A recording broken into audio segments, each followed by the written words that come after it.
The NEA White House propaganda campaign.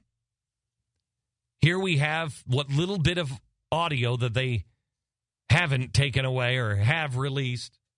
Chairman Rocco addressed the controversy after showing just how giddy he is about President Barack Obama. He said this. I know I sound like an advocate. Well, that seems to be a touchy subject. Some quote-unquote journalists have recently accused this agency of losing its independence and becoming a propaganda machine. Okay. To borrow a line from the artist-in-chief, I'm fired up and ready to go. Am I starting to sound like an advocate? Am I starting to sound like an advocate? Well, that seems to be a touchy subject. Some quote-unquote journalists have recently accused this agency of losing its independence and becoming a propaganda machine. Those journalists that they're all laughing at, I would imagine, would be me. Has anybody else covered the story? BigGovernment.com. I don't know who else is covering the story. He says, well, I want to state in no uncertain terms that the NEA is not a political agency. And then when art becomes propaganda, I lose all interest in it. I also want everyone to know that the days of a defensive NEA are over. We have a plan, and we are, quote, going to advocate for it. Remember, please, that the NEA is an unusual agency within the federal government. We're grant makers, not a regulatory or enforcement agency, and we will advocate for the president's agenda. Will we do that as well? Well, if it's a particular program, e.g. healthcare reform, no, of course not. But is that not exactly what they said? The NEA phone call set up through Valerie Jarrett's office, isn't that exactly what the communications director of the NEA said on the phone call to the artist to do? I believe it was, wasn't it the one policy they actually did, in fact, specifically mention? And we have the paintings or the pictures of the art that have come directly from that phone call, both of which were for health care. The president picked me for a reason, and I decided to go to Washington and sign on with a federal bureaucracy.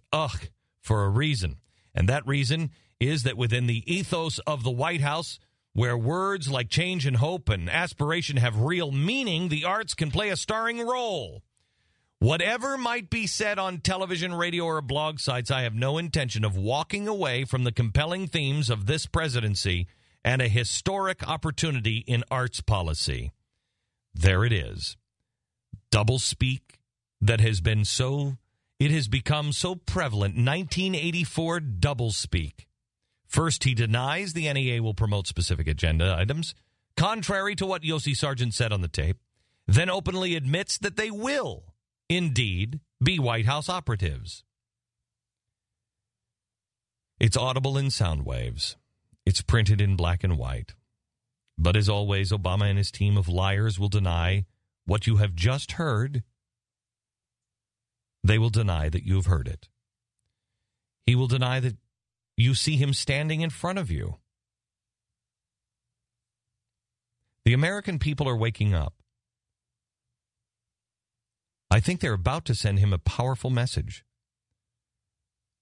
I think through standing in green spaces all across the country, going to Washington, phone calls, emails, meetings with your congressman and your Senate, leaving your unions, leaving your parties. The answers in polls where the Democrats are losing money or losing numbers in the polls like crazy. And for the first time in history, the Republicans are not picking those people up in the polls. They are not receiving the benefit because people are onto it. We want a third party. We want a party that represents us. We don't even want the party or the platform. We just want Washington to recognize us as outside of the system. And we'd sure like to invite them out of that system before it snaps closed. It'll be a while before we can send him a direct and personal message, 3 years to be exact. But next Tuesday, he may just be forced to stand up and deny that 2 Democratic governors, for whom he fought hard for, are soon going to be seen in the unemployment line. And then he'll have to explain those jobs that he could not save.